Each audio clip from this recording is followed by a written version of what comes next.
Sistem yang baik di dalam belajar itu murajaah, tikrar, terus diulang. Ya mungkin sebagian kita itu nggak bisa membaca semua kitab karena keterbatasan waktu, ya keterbatasan ilmu dan yang lainnya. Namun apabila buku-buku yang dia sudah pelajari terus dia ulang, maka itu menjadi rasikh, lebih kuat. Misalnya seseorang mempelajari kitab tauhid, selesai dia ulang lagi, selesai dia ulang lagi. Maka dalil-dalil yang ada di dalam kitab tauhid dan penjelasannya itu semakin rasikh di benak dan di hatinya. Ya, dia mempelajari kitab fikih, bahkan sebagian fuqaha menganjurkan untuk bisa menghatamkan dalam 1 tahun 1 kitab fikih. Diambil misalnya kitab fikih Manhajus Salikin, dia hatamkan. Paling nggak 1 tahun 1 kali dia hatam dari bab ibadah sampai terakhir bab muamalah. Nanti dia ulangi lagi. Semakin banyak dia mengulanginya lagi, semakin rasikh ilmu yang ada di benak dan di hatinya. Namun kalau dia baca kitab asywa'iyan, berantakan, kadang baca ini, kadang baca itu, dan kitab-kitab yang dibaca tidak pernah hatam, tidak pernah selesai, dan tidak pernah diulangi, maka ilmunya kadang nanggung. Ya, fikihnya nanggung, akidahnya nanggung, akhlaknya nanggung, dan seterusnya. Ya, makanya di sini anjuran untuk tikrar, diulang-ulang ilmu itu. Ya, subhanallah, Al-Quran itu cepat lupa kalau tidak dimurajaah, seperti onta yang tidak diikat. Onta itu kira-kira kalau tidak diikat kabur apa tidak? Kabur. Dan Al-Quran lebih cepat lupa dibandingkan onta tadi. Ya, kalau ada yang punya hafalan juz amma, dia tidak pernah murajaah juz amma tersebut, hilang hafalan. Ya. Nah, kalau itu Al-Qur'an, bagaimana selain Al-Qur'anul Karim? Ya, makanya penuntut ilmu itu harus hidup di atas ilmu syar'i. Makanan dia ilmu. Kalau dia jauh dari ilmu, dia langsung futur. Sebagian sebab orang itu futur karena dia jauh dari ilmu syar'i. Ya, penuntut ilmu itu harus hidup bersama kitab, hidup bersama kajian, hidup bersama murajaah, hidup bersama Al-Quran, hidup bersama hadis. Itu subhanallah ya ikhwah.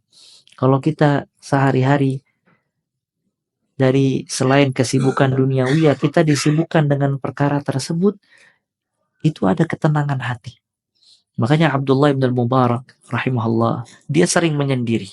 Dan Abdullah bin Mubarak termasuk ulama yang berdagang, kaya raya, tapi sering menyendiri. Kata sahabat-sahabatnya, ya Abdullah, ala tastauhish. Apakah kamu tidak merasa kesepian, sering menyendiri? Kata dia, bagaimana aku merasa kesepian? Aku sehari-hari bersama Rasul SAW dan para sahabatnya. Maksudnya apa? Baca hadis. Orang baca hadis, ingat akhirat, baca Al-Quran, ingat akhirat, dengerin kajian. Itu di hatinya ada kebahagiaan. Dan di dunia ini ada surga. Kata Ibnu Taimiyah rahimahullah, inna fid dunya jannah, man lam yadkhulha lam yadkhul jannatal akhirah. Di dunia ini ada surga. Kalau dia nggak bisa masuk surga dunia, dia tidak akan masuk surga akhirat. Nah, surga dunia apa? Surga dunia itu mengingat Allah, beribadah kepada Allah, majelis ilmu syar'i, membaca hadis, membaca Al-Quran, itu surga. Kalau dia tidak merasakan surga dunia, dia tidak akan merasakan surga akhirat kelak. Ya, bahkan sebagian orang, ya sebagian salaf mengatakan, kalau seandainya penghuni surga hatinya seperti hatiku, maka dia akan bahagia. Ya, karena saking tenangnya jiwa ini. Nah, makanya penuntut ilmu itu sepatutnya terus dia dengan ilmu. Bukan berarti dia harus duduk seperti Syekh Albani 12 jam, 13 jam. Ya. Cuman sekarang antum lihat, ya subhanallah. Kita di rumah ada waktu kosong, kadang lihat HP. Coba kalau antum tutup HP-nya baca Al-Qur'an. Antum tutup HP-nya baca kitab. Atau antum buka HP-nya dengerin kajian. Misalnya anggap kajian Ustadz Fulan. Antum pagi baru 20 menit terus aktivitas. Nanti sebelum tidur antum terusin lagi 10 menit.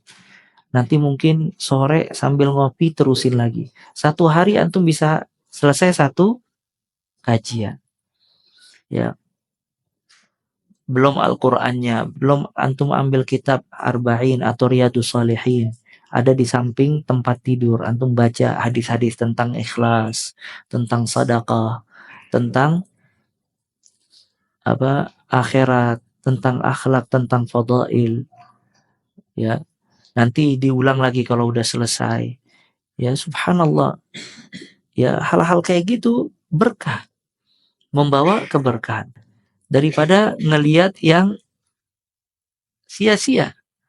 Ya, melihat hal yang sia-sia atau ngobrol yang sia-sia, buang-buang waktu dan yang lainnya.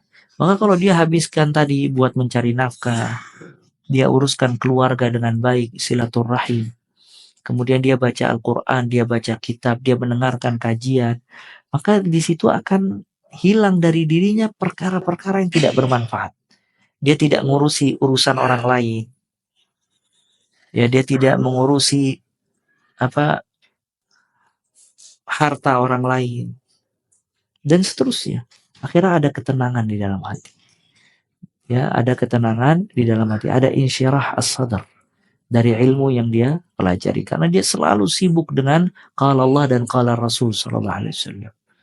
Ya, dan ini sulit ya. Makanya Syekh Ali Hasan rahimahullah dan Syekh Saleh Al-Syekh hafizahullah mengatakan kalau penuntut ilmu dalam satu hari dia mengumpulkan 2 atau 3 permasalahan dalam satu hari. Dia kumpulin satu permasalahan akidah, misalnya keyakinan akidah seputar sahabat, wajib menghormati, mendoakan. Dalilnya ini. Nanti fikih misalnya dalil sholat dia tulis. Dalam satu hari 2 atau 3. Dalam satu pekan berapa tuh? 7 kali 3 berapa? 21 permasalahan agama. Dalam satu bulan berapa? Dalam setengah tahun berapa? Dalam 10 tahun berapa kalau dia bisa konsisten? Ya, sampai kata Syekh Ali Hasan, kalau ada orang yang bisa konsisten dalam urusan ini, ana yang belajar ke dia. Karena ini susah. Manusia ini banyak kesibukan, banyak kelalaian. Cuman kalau dia bisa konsisten dengan itu, yaitu menjadikan ilmunya rasikh, kuat. Ya, ilmunya kuat. Maka di sini kata beliau anjuran untuk tikrar, terus diulang. Karena la yastaqir fil qalb. Ilmu itu nggak mungkin menetap di dalam hati tanpa tikrar, diulang-ulang. Ya. Dan sebagian ulama dia merasakan lezatnya ilmu melebihi dari kelezatan wanita. Makanya disebutkan Ibnu Rajab rahimahullah, ketika dia menikah di usia 40 tahun. Itu ketika menikah dia membuka lembaran-lembaran kertas ilmunya. Istrinya dandan datang ke Ibnu Rajab dan berharap ya bergaul. Subhanallah, itu Ibnu Rajab ngelihat dari atas ke bawah, terus ditinggal lagi ngelihat kertas lagi dia. Sampai nangis istrinya ke belakang. Ya kadang ya walaupun Syekh Saleh mengatakan ya itu yang paling terbaik ya likulli haqqin haqqahu, memberikan setiap segala sesuatu haknya. Tapi lazzatul ilm, kelezatan ilmu itu mengalahkan semua kelezatan. Kenapa? Karena lezatnya ilmu membawa kepada ma'rifatullah, mengenal Allah Azza wa Jalla. Seseorang apabila dengan ilmunya dia mengenal Allah, maka apabila dia mengenal Allah itu mengalahkan semua kelezatan duniawi. Nggak ada yang lebih besar dibandingkan hal tersebut. Dan ini puncaknya orang memiliki ilmu. Ibnu Rajab rahimahullah mengatakan, puncaknya orang memiliki ilmu, dia memiliki hubungan yang khusus dengan Allah. Sampai kalau dia berjalan, dia makan, dia minum, dia berbicara, semuanya yang dia tuju untuk Rabbnya Azza wa Jalla. Dia memiliki hubungan silah, hubungan yang khusus dengan Allah. Itu puncaknya ilmu syar'i. Imam Abu Hanifah, Imam Syafi'i mengatakan, illam yakun al-ulama awliyaullah, fala adri man awliya Allah. Kalau bukan ulama itu kekasih-kekasih Allah, maka aku tidak tahu lagi siapa kekasih Allah. Jadi kekasih Allah ini, kata Ibnu Taimiyah rahimahullah, semua orang dengan profesinya bisa jadi kekasih Allah. Pedagang bisa jadi nggak kekasih Allah? Bisa, dia di pasar dagang bisa jadi kekasih Allah. Karena kekasih Allah menjalankan yang wajib, meninggalkan yang haram. Kalau dia berdagang menjalankan yang wajib, meninggalkan yang haram dan konsisten, jadi kekasih Allah dia. Pekerja di kantor bisa nggak jadi kekasih Allah? Kayak antum pegawai pabrik bisa nggak jadi kekasih Allah? Bisa. Kalau dia menjalankan yang wajib, meninggalkan yang haram. Cuman di antara profesi-profesi ini, kekasih-kekasih Allah ini yang paling tinggi derajatnya kekasih Allah yang dibangun di atas ilmu ulama. Makanya ulama kalau dia menjadi kekasih Allah, dia yang paling tinggi dibandingkan kekasih Allah dari selainnya yang kurang derajat ilmunya. Nah makanya kalau ilmu puncaknya memiliki hubungan yang khusus dengan Allah Azza wa Jalla. Itu puncaknya. Dan seseorang kalau memiliki hubungan yang khusus dengan Allah, semuanya menjadi tidak berharga kecuali apa yang diridhoi oleh Allah Azza wa Jalla. Ya, kecuali apa yang diridhoi oleh Allah. Maka kalau antum baca kitab para ulama, kenapa dia bisa sholat malam hingga subuh, kenapa dia bisa beramal, bisa bersedekah, bisa ini, karena di dalam hatinya dari kecintaan kepada Allah itu tidak bisa digambarkan. Itu yang membuat dia bisa mengorbankan segala sesuatu. Ya, hanya untuk Rabbnya Azza wa Jalla. Nah makanya hal-hal ini hakikat dari ilmu. Sebagian orang itu mempelajari ilmu cuma dari zahirnya, surah, gambarnya, casingnya. Dia belum sampai kepada hakikatnya. Kalau dia terus belajar sampai kepada hakikat ilmu, maka dia baru mengetahui apa lezatnya ilmu.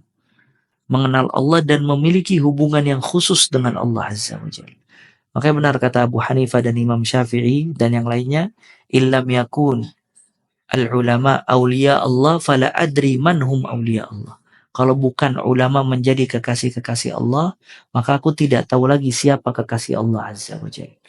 Ya, dan Ibn Rajab mengatakan inti dari ilmu dia memiliki silah, hubungan yang paling besar antara dirinya dengan Allah Subhanahu wa taala. Karena ilmu ini mengantarkan kepada siapa? Allah dan kehidupan akhirat. Ya. Dan itu terus ya dikaji, dipelajari. Nah.